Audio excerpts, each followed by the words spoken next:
자, 오늘 우리 함께 나눌 말씀 본문 말씀 함께 봉독합니다. 창세기 15장 1절부터 5절까지 말씀입니다. 본문 말씀 봉독합니다. 이후에 여호와의 말씀이 환상 중에 아브라함에게 임하여 이르시되 아브라함아 두려워하지 말라. 나는 네 방패요 너의 지극히 큰 상급이니라. 아브라함이 이르되 주 여호와여 무엇을 내게 주시려 하나이까? 나는 자식이 없사오니 나의 상속자는 이 다메섹 사람 엘리에셀이니이다. 아브라함이 또 이르되 주께서 내게 씨를 주지 아니하셨으니 내 집에서 길린 자가 내 상속자가 될 것이니이다. 여호와의 말씀이 그에게 임하여 이르시되 그 사람이 내 상속자가 아니라 내 몸에서 날 자가 내 상속자가 되리라 하시고 그를 이끌고 밖으로 나가 이르시되 하늘을 우러러 뭇 별을 셀 수 있나 보라. 또 그에게 이르시되 네 자손이 이와 같으리라. 아멘. 자, 오늘 말씀의 제목을 저는 하나님의 계획이라고 적어봤어요.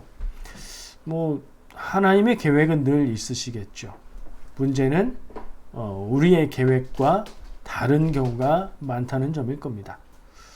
우리가 하나님의 뜻과 계획하심을 알 수 있다면, 하나님이 준비하시고 일하시고 그 일을 이루실 때를 알 수 있다면 얼마나 좋을까요? 사람이 알 수 있는 것이 아니기에 우리는 아브라함처럼 힘들어하기도 하고 불안해하기도 하고 그러는 것 같습니다. 자, 오늘 말씀 하나님의 계획, 우리가 성경 말씀을 통해서 묵상하고 그러다 보면 어느 정도는 하나님의 계획을 생각할 수 있지 않을까요? 혹은 하나님의 계획은 전혀 모를지라도 하나님은 다 계획하고 계시다는 믿음이 우리에게 더 커지지 않을까요? 그런 생각을 해봅니다. 자, 오늘 본문 말씀은 제가 여러분들 들으실 때 조금 익숙한 느낌이 드셨을 거예요. 예전에 말씀 나눌 때 언급을 했던 말씀 부분입니다. 아브라함은 하나님의 부르심에 응답해서 아버지 집을 떠났죠. 그리고 가나안 땅으로 왔고요. 여러 가지 일들을 겪었습니다.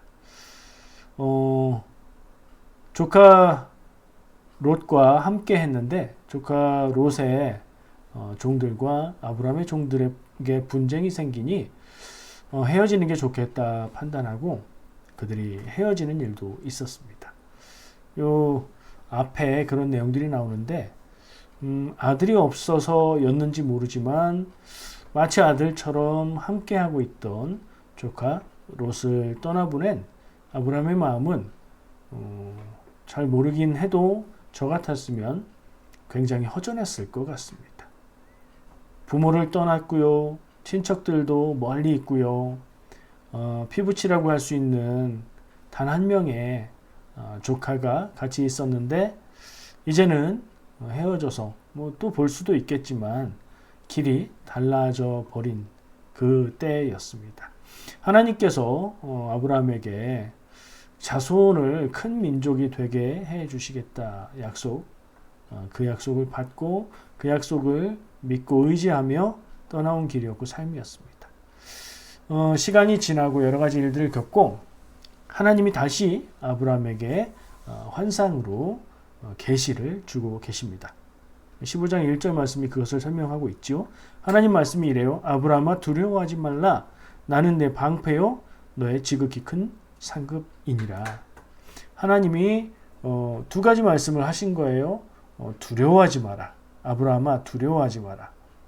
뭘 두려워했을까? 이걸 좀 나누어 보고 싶은데요. 어쨌든 하나님은 아브라함에게 두려워하지 마라 이렇게 말씀하셨어요. 그리고 나서 네가 두려워할 필요가 없는 이유, 근거가 있는데 내 말을 잘 들어. 이 말을 듣고 의지하고 두려워하지 마. 무슨 얘기냐? 내가 너의 방패고 내가 너의 큰 상급이다.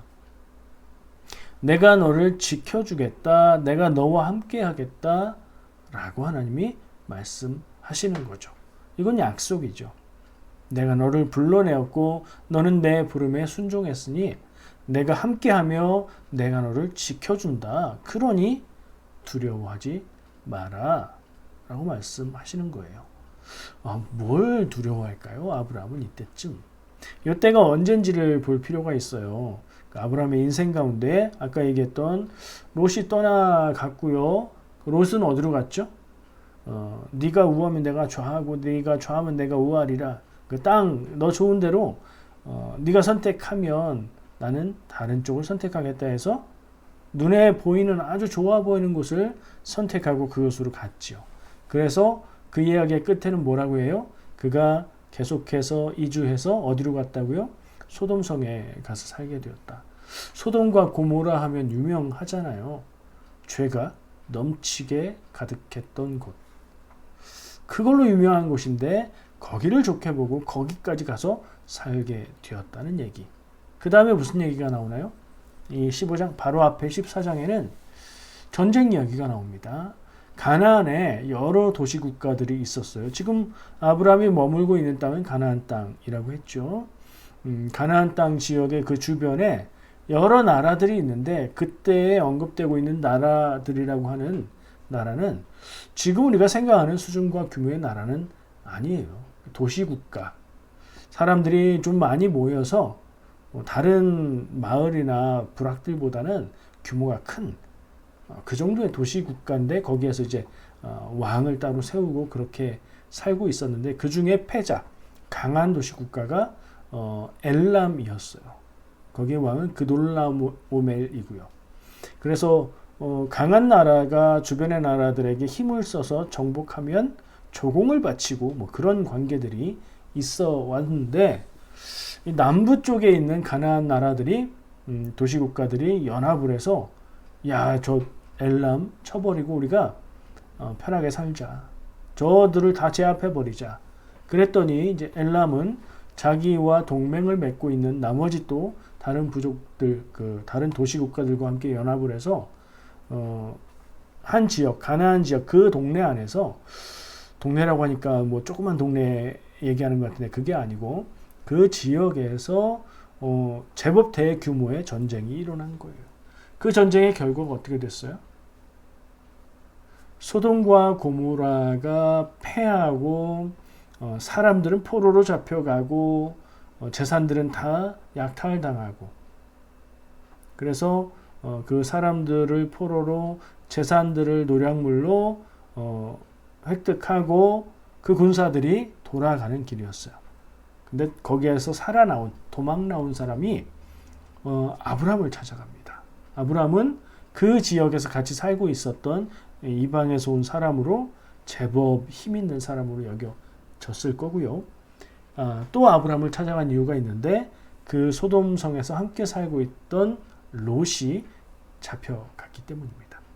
아브라함에게 얘기하면 구할 수 있겠다는 생각을 했던 모양이죠. 자, 아브라함은 뭐가 있어서 나라도 아니고 왕도 아닌데 뭐가 있어서 그들을 쫓아가 싸울 수 있었을까요? 쫓아가서 싸워서 이기고 사람들을 구출하고 빼앗긴 재산들을 다 건져서 돌아오거든요. 아브라함은 목축을 하던 큰 대가족을 이루고 있는 그런 집안, 그런 뭐 한 부족 정도 되는 규모의 리더였고요. 그러다 보니까 자기의 재산과 생명을 보호하기 위한 종들이겠지만 그들로 만든 사병을 거느리고 있었죠. 수백 명의 사병을 거느리고 쫓아가서 기습을 해서 그들에게서 사람과 재산을 빼앗아 가지고 돌아왔습니다. 그 얘기 기억하시죠? 그런 일이 있었던 다음이에요. 그 다음에 15장의 첫 구절이 하나님이 오셔서 아브라함아 두려워하지 마라. 첫 번째 말이니까요. 제일 중요한 말인데 하나님이 하시라는 말이 이 말인데 아브라함은 무엇을 두려워했을까 하는 상상을 해보게 만들죠. 왜요? 좀 전에 전쟁을 해서 이기고 돌아가고 있던 군사들을 격파하고 그러면 그 지역에서 가장 강한 세력이 된 거 아닌가요? 아니에요. 아브라함은 국가의 규모도 되지 않고요. 그저 수백 명의 사병을 거느리고 있는 한 족장 정도 되는 부족장 정도 되는 세력가일 뿐이었어요. 연합군들이 다시 군사를 모아서 아브라함을 치러 온다면 이기기가 어렵죠. 현실적으로 그런 복수의 군사행동을 두려워했을지도 모르겠어요. 말이 되죠? 그럴 만한 상황이기도 했어요. 근데 성경은 아브라함이 무엇을 두려워했는지는 밝히지 않고 있어서 딱 그거라고 말할 수는 없어요. 그리고 이 두려워하지 말라라고 말하는 그 말에서 히브리어 원어에 두려워하다라는 말이 있는데 야레이라고 읽을 수 있는 그런 히브리 단어거든요. 그냥 우리가 아는 무서워하다, 두려워하다 그런 뜻이에요. 그리고 그 어근, 그 말의 어원은 뭐냐면 떤다는 얘기예요. 흔들린다, 진동한다, 떤다. 의미가 어떻게 나왔는지 아시겠죠? 무서워서, 두려워서 떠는 모습을 의미를 가지고 두려워한다는 말로 쓴 거예요. 근데 사전을 자세히 찾아보니까 우리가 쉽게 짐작할 수 있듯이 무서워서 떠는 것도 되지만 뭔가 어떤 꼭 대상, 사람, 적 이게 아니라 상황, 일이 두려워서 떠는 것도 해당이 돼요. 의미가 파생이 될 거 아니에요. 무서워하다, 두려워하다는 적과 나를 무서워하게 하는 존재만 두려워하는 게 아니라 사람의 삶에 있어서 뭔가 걱정되고 불안하고 두려운 일을 겁내는 것도 이 두려움으로 의미가 설명이 될 수 있는 거예요. 그러니까 이 단어의 원어의 의미를 가지고 생각해 볼 때 우리가 그냥 생각하는 것처럼 두려워한다, 어떤 대상을 두려워한다, 혹은 어떤 상황을 두려워한다, 두 가지가 다 될 수 있는 그런 의미의 원어를 쓰고 있어요. 그런 의미에서 우리가 더 생각해 보면 아브라함은 뭔가 우리에게 알려지지 않은 무엇인가를 두려워한다. 그랬을 수 있다. 두려워한다는 말을 조금 바꾸면 걱정한다, 불안해한다는 말이 될 수도 있죠. 어떤 일어난 일을 두려워할 수도 있고 어떤 일이 일어나지 않을 것을 두려워할 수도 있고 그건 결국에 걱정하는 거죠. 그 걱정은, 그 두려움은 불안함인 거죠. 그러니까 이게 이런 심리적인 어떤 불안함인지 혹은 어떤 대적에 대한 공포인지는 명확하게 알 수 없지만 다 해당이 될 수 있겠다는 생각을 해보게 돼요. 그래서 현실적으로 가나안 연합군들이 자기를 치지 않을까 두려워했을 수도 있고 무엇인가 걱정거리가 있었을 수도 있겠다. 왜 없겠습니까? 아브라함의 처지가 어떤데요? 지금 우리가 살아가고 있는 삶보다 훨씬 더 불안할 수 있는, 그쵸? 떠돌이잖아요. 외부에서 들어온 이민족이잖아요. 우리는 합법적으로 이민하고 혹은 비자라도 가지고 있어서 법의 보호를 받는 입장이죠. 현대사회와 그때는 비교할 수가 없는 상황이에요. 아브라함이 비록 재산이 많고 그 재산을 지키기 위해서 사병들을 가지고 있다 할지라도 그를 해칠 수 있는 세력과 일들은 너무나 많았을 거고요. 그가 걱정해야 되고 잠 못 이루면서 심각하게 고민해야 됐던 일들이 왜 없었겠습니까? 많이 있었을 겁니다. 그런 면에서는 여러분이나 아브라함이나 다를 게 없어요. 현대사회는 내 생명을 해칠 것 같은 두려움보다는 이거 이렇게 되면 어떡하지? 이거 안 되면 어떡하지? 내가 이걸 계획했는데 노력이 수포로 돌아가면 어떡하지? 뭐 이런 걱정들이 더 많긴 하겠지만 사람의 삶에 있어서 걱정과 고민과 두려운 일들이 끊이지 않는 게 현실이잖아요. 아브라함도 그랬겠죠. 추측이고 짐작이지만 이런저런 생각을 해볼 수 있습니다. 어쩌면은 그런 관점에서 생각해 볼 때 아브라함은 나는 하나님의 약속을 믿고 아버지 집을 떠나왔는데 이 이방 땅에서 사는 삶이 만만치 않고 여러 가지 일들을 겪고 하나님이 축복해 주셔서 재산은 늘어나고 병사들은 강하지만 내 인생이 어디로 가고 있는 거냐, 이게 이런 불안함이 있을 수 있었겠죠. 하나님의 약속을 믿기는 하지만 그게 과연 그렇게 될까? 지금 내 살고 있는 삶의 형편과 모습을 보면 모를 일이다. 뭐 이런 고민이 있지 않았겠어요? 그런 고민이 찾아오는 날이면 잠 못 이루는 밤도 있었겠죠. 이민을 결정하고 비자를 받아서 영주권을 진행해야 되는데 이거 받을 수 있을까? 한번 리젝되면 이거 다시 하는데 될 수 있을까? 이런 날들이 우리에게 있었고 앞으로 있을 수 있겠죠. 시간이 지나서 그 문제들이 해결되고 영주권을 받으면 평안이 찾아오나요? 경제적으로 조금 더 소득이 늘고 형편이 나아지면 고민이 사라지나요? 아니요. 살아있는 날 동안 고민이 끊길 날이 없습니다. 아브라함은 하나님의 약속이 이루어지지 않는 것은 아닐까? 구체적으로 뭐요? 내 자손을 통해서 큰 민족을 이루겠다고 하신 하나님의 그 약속, 결국 나에게 자손을 주신다는 그 약속으로 아브라함에게 들렸을 거라고 얘기했었죠. 그거에 대한 근심도 많이 있었을 겁니다. 아들에 대한 이야기예요. 하나님이 찾아오셨을 때 두려워하지 마라. 내가 네 방패고 내가 너의 상급이다 라고 얘기하셨을 때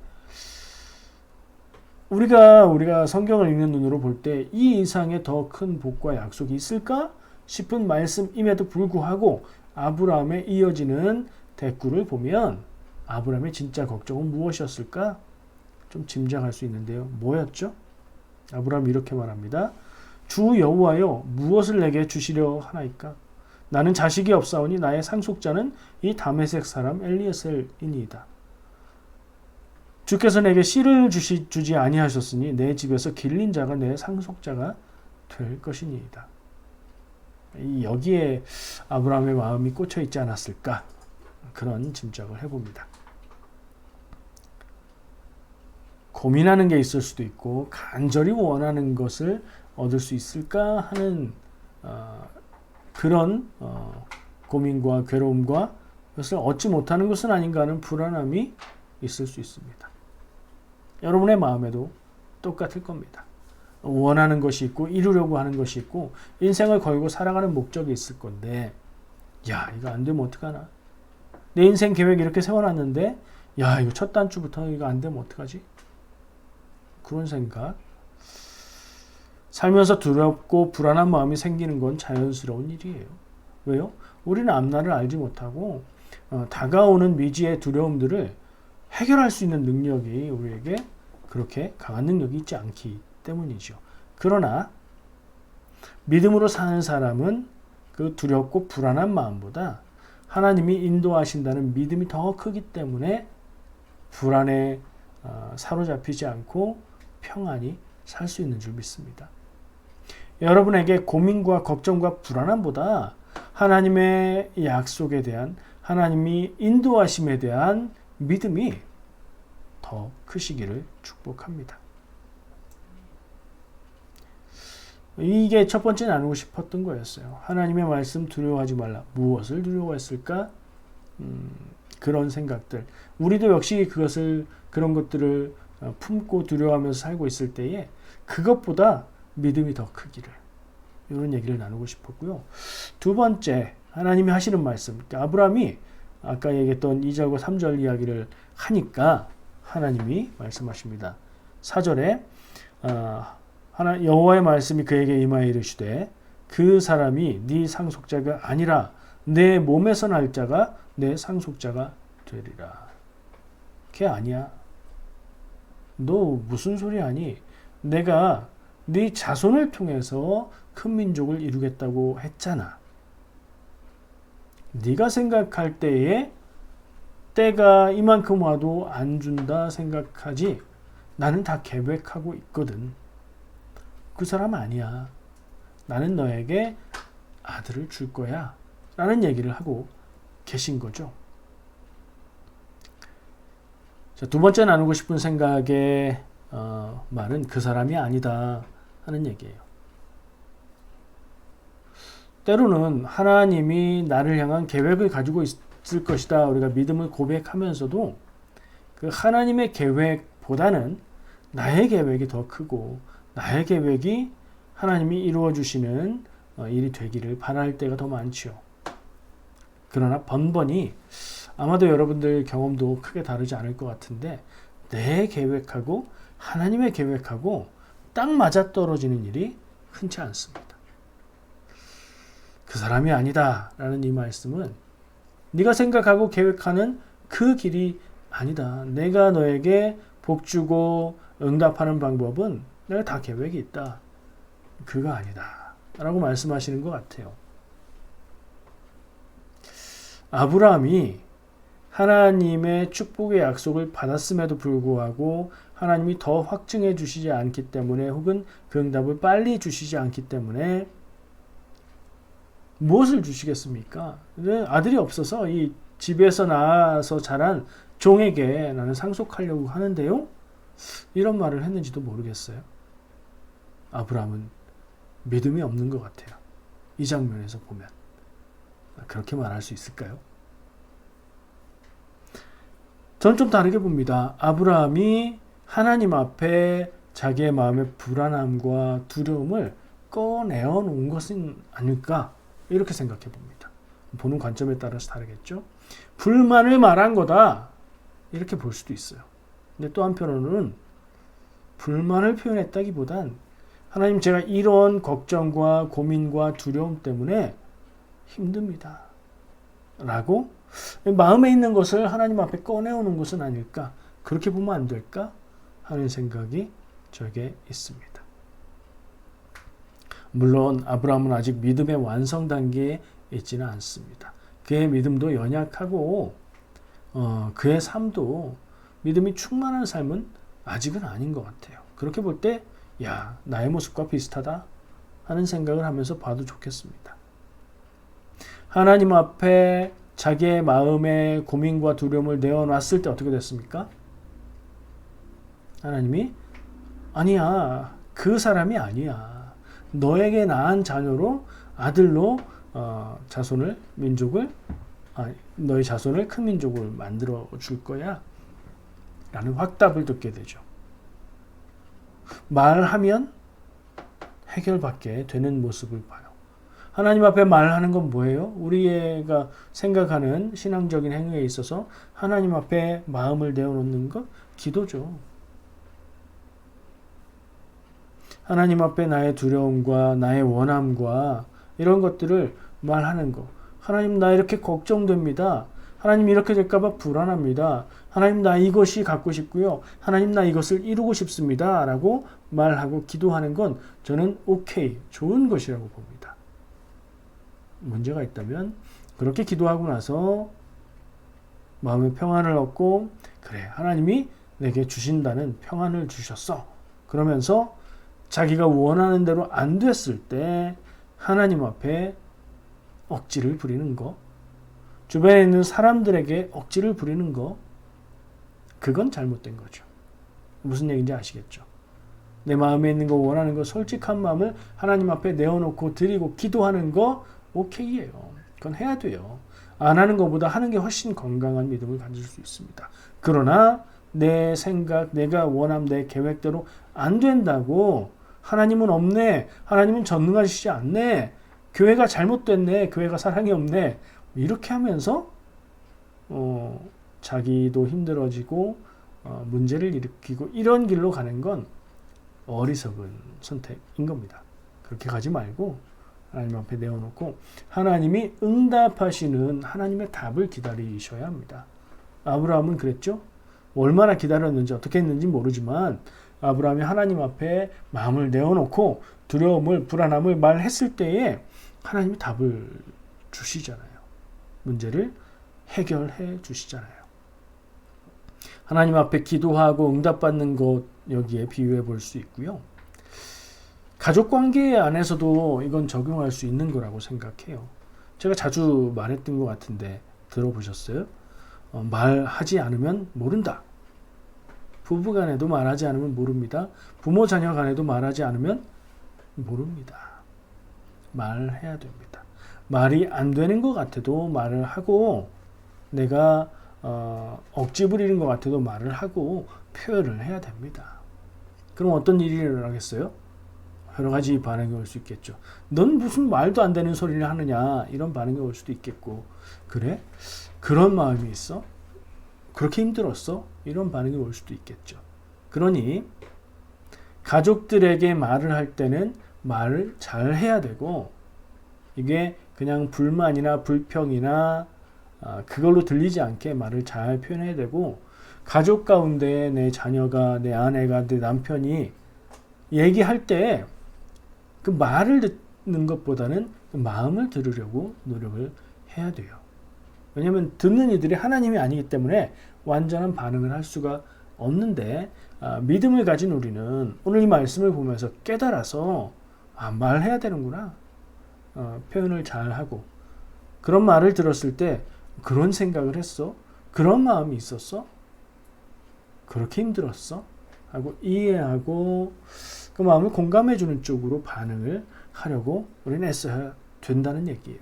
그러면 하나님이 답을 주셨던 것처럼 관계 안에서 혹은 가족의 삶에 있어서 문제가 될 수 있었던 불안 요소들이 가족 간에 더 신뢰를 쌓고 사랑을 키우는 쪽으로 나갈 수 있습니다.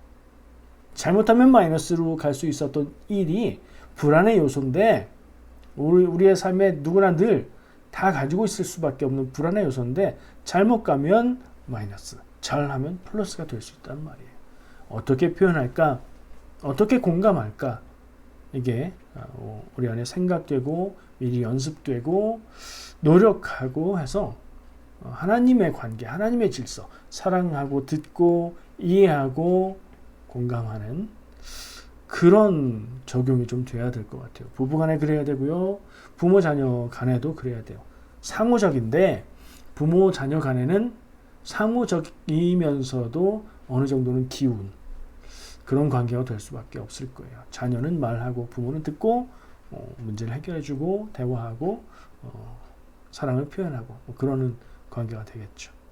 아브라함이 마음에 있는 얘기를 꺼냈을 때 하나님은 답을 주셨어요. 그 사람이 네 상속자가 아니고 네 몸에서 날 자가 내 상속자가 되리라.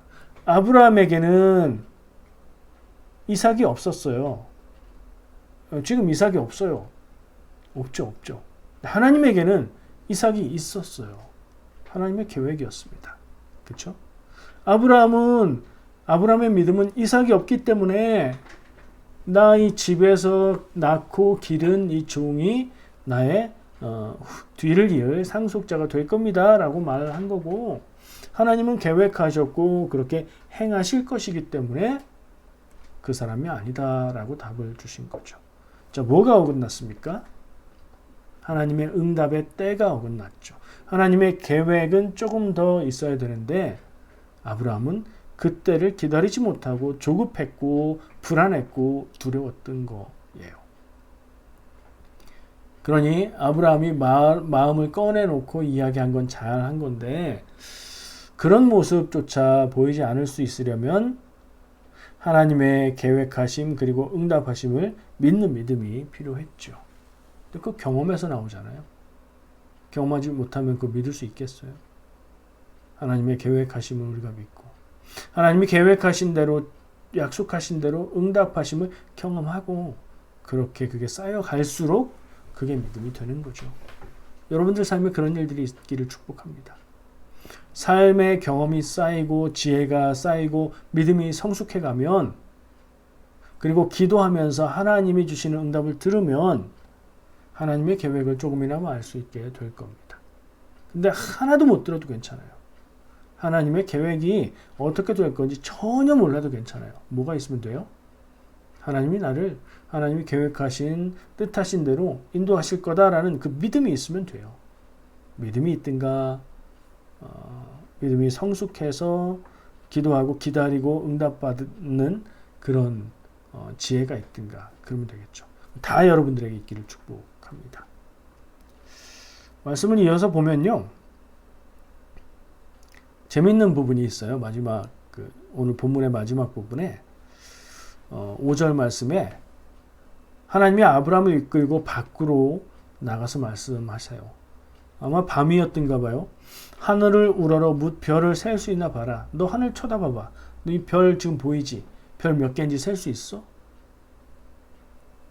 네 자손이 이와 같으리라. 무슨 말일까요? 우리는 금방 이해되기로는 너의 자손의 숫자가 이 별처럼 많을 것이다 라고 말씀하시는 것 같아요. 제가 따지기를 좋아하거든요. 따져봤어요. 하나님이 아브라함에게 밖에 나가서 별을 보게 하시고 이 하늘의 별과 같게 하겠다. 네 자손이 하늘 별과 같게 하겠다. 이 말을 네 자손들의 숫자를 이 하늘의 별처럼 많게 해주겠다는 말로 들으면 되겠죠. 문자적으로 말 그대로 한번 해석해 봤어요. 아브라함의 자손은 누굴까? 유대인이잖아요. 지금으로는. 이스라엘이었다가 나라가 갈라지고 이스라엘 나머지 지파 이런 사람들은 많이 이제 흩어지고 혈통을 잇게 되고 그렇게 됐고 혈통을 지킨 사람들은 또 유다로 합해졌고 그래서 유태인이라고 부르는 사람들이거든요. 그 사람들은 지금 어디 있어요? 이스라엘에서 살죠. 이스라엘에서 살고 있는 이스라엘 국민 중에 많은 비율이 유태인이에요. 유태인 아닌 사람들도 있긴 하대요. 높은 비율이 유태인인데 그 숫자가 600만 명에서 650만 명 정도. 때와 통계에 따라서 조금씩 다른데 그 정도 된대요. 이스라엘 안에 살고 있는 유태인의 숫자가 600만 명에서 650만 명 정도. 그리고 미국에서 살고 있는 유태인의 숫자가 더 많아요. 한 700만 명이 넘는다고 해요. 어떤 통계는 760만 명까지 얘기해요. 합하면 계산해 보세요. 650만 더하기 760만 6, 22 1200 잘 안 돼요. 1310만 이렇게 나오네요. 1310만. 근데 세계 전체에 살고 있는 유태인의 숫자는 1500만이 넘는다고 해요. 좀 차이 나죠? 좀 차이 나는 그 사람들은 세계 여러 나라에 흩어져 살고 있는 유태인들이 있겠죠. 유태인들의 숫자는 1500만 명 정도. 통계가 좀 지난 거라면 뭐 그냥 넉넉하게 잡아서 2000만 명 된다고 해봐요. 2000만 명 되는 민족이 큰 민족인가요? 작은 민족인가요? 숫자로만. 그렇게 크다고 하기 어려울걸요? 한국 사람들은 몇 명이에요? 한국 민족, 한민족은 몇 명이에요? 남한에만 5천만 명이 넘었다고 하죠. 북한에는 한 2,500만 명 된다고 해요. 합하면 7,500만 명. 해외에 나가 있는 우리 동포들까지 합하면 한 8,600만 명 이 정도 된대요. 와, 한국 사람 숫자에 뭐 한참 못 미치는 숫자인데요. 유태인의 숫자가 말이에요, 지금. 캐나다 사람 국민 숫자는 어떻게 된대요? 2023년도 올해에 아주 기념적인 숫자를 넘어섰는데 4천만 명을 넘었다고 합니다. 유태인의 2배예요, 2배. 캐나다 인구 적다고 하는데 유태인의 2배입니다. 문자 그대로 생각해 보면 이거 너무 작은 거 아닌가 하는 생각이 들 수도 있고요. 하늘의 별 얘기를 하나님이 하셨잖아요. 무슨 뜻이에요? 하늘의 별과 같을 거다. 굉장히 많을 거다. 혹은 하늘의 별처럼 빛나게 될 거다. 뭐 이런 의미로 해석할 수도 있겠지만 일단 숫자로 한번 생각해 볼까요? 여러분, 하늘의 별이 몇 개 있습니까? 제가 과학 상식을 좀 뒤져봤습니다. 하늘의 별이 내가 밤에 바라볼 수 있는 우주에 있는 모든 별들의 숫자 정확하게 알 수는 없죠. 우리 은하 안에 지구가 있는 태양계가 들어있는 우리 은하 안에 별은 1000억 개 정도 된다고 얘기해요. 대략. 이 천문학에서 대략은 이 단위까지도 변경을 할 수 있는 그 정도인데 어쨌든 대략 1000억 개 우리 은하 안에 있는 별의 개수예요. 지구 같은 행성 아니고 태양 같은 별.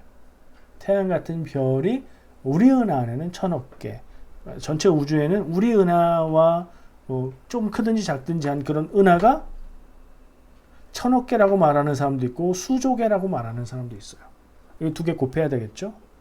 우리 은하 안에 있는 별들 1000억 개, 우주에 있는 은하의 개수 수조개 곱하면 몰라요. 모르겠어요.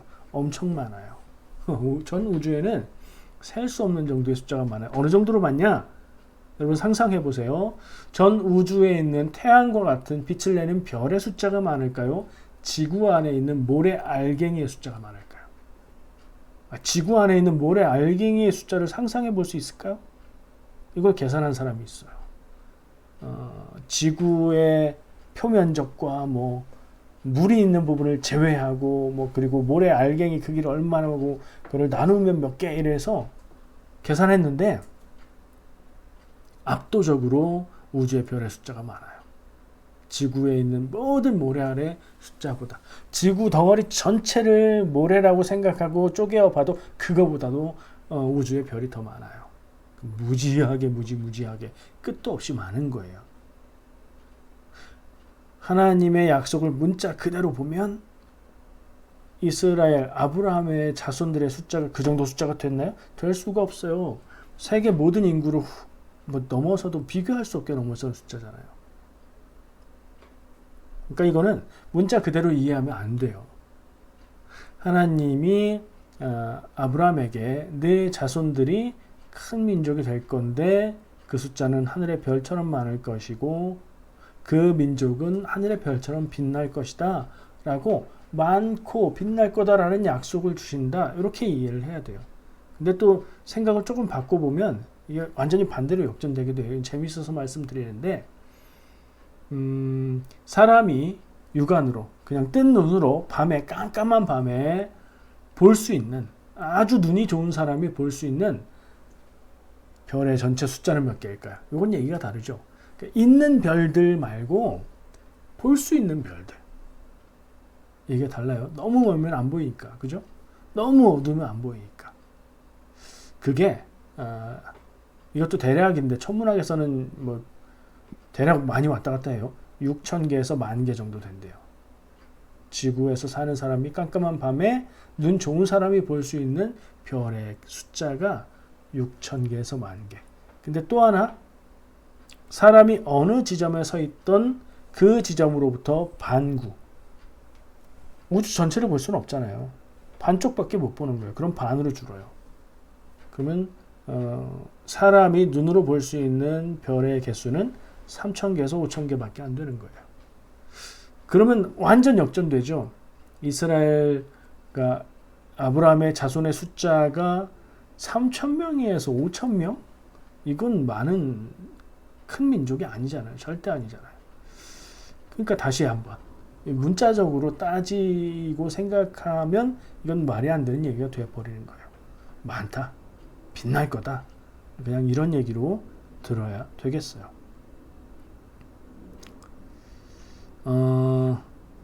또 다른 해석을 해볼 수 있는데 이것도 좀 중요하다는 생각이 들어요. 아브라함의 자손을 꼭 유태인만으로 한정해 볼 수 있을까? 왜요? 아브라함의 아들이 누구예요? 이삭이죠.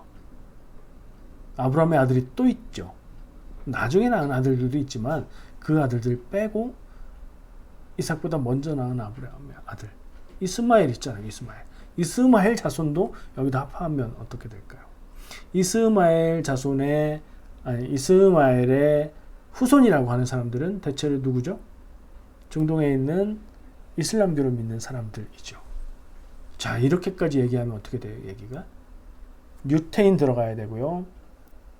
영적으로 신앙적으로 아브라함의 자손이라고 할 수 있는 사람들은 무슬림도 들어가야 돼요. 전 세계의 무슬림이 20억이 넘는데요. 기독교인 들어가야 돼요. 20억쯤 돼요. 40억. 전 세계 인구 한 75억 된다고 하는데 거기 한 40억. 야, 엄청 크죠? 그렇게 생각해 볼 수도 있어요. 그러나 이제 문자적으로 생각하지는 말자. 하나님이 아브라함에게 그가 근심하고 걱정하고 마음 쓰고 괴로워하고 있는 문제에 대해서 답을 주셨는데 첫 번째 말하기도 전에 주신 약속은 내가 너의 방패가 되고 너의 상급, 너의 선물, 너와 함께 하겠다. 약속해 주셨어요. 그러니 두려워하지 마. 그러니 걱정하지 마. 난 내가 계획한 것을 너를 통해서 다 이룰 거야. 라고 말씀해 주시는 거죠. 이어지는 말씀들도 그런 관점에서 보아야 할 것 같아요. 오늘 말씀에서 볼 수 있는 하나님의 마음 뭘까요? 제가 이런 관점으로 하나님이 하시는 말씀들을 이렇게 접근해 보는데, 그렇다고 해서 제가 내리는 결론이 이 말씀에서 찾을 수 있는 하나님의 마음입니다 라고 말하기는 어려워요. 생각해 볼 수 있는 거죠. 그렇게 관점으로 생각해 보자는 거지, 이 결론이 여기에서 나오는 하나님의 마음입니다 이렇게 단정하지 않습니다. 저는 단정하는 거 싫어해요. 언제든지 바뀔 수 있는데, 변하지 않고 절대적인 건 하나님의 진리, 하나님의 뜻이지 사람의 생각, 사람의 해석, 사람의 지식은 아니거든요. 자, 그런 면에서 이것저것 부가적이고 적용이 안 될 것 같고 이런 것들을 다 제하고 나면, 오늘 하나님의 말씀, 그 안에 담겨있는 하나님의 마음 가운데서 우리가 직접 나에게 하신 말씀으로 듣고 적용할 수 있는 것은 무엇이 있을까요? 아브라함에게 해주셨던 말씀처럼 두려워하지 마라, 걱정하지 마라, 불안해하지 마라. 왜요? 하나님이 내 방패가 되어주시고 나와 함께 하실 것이기 때문에.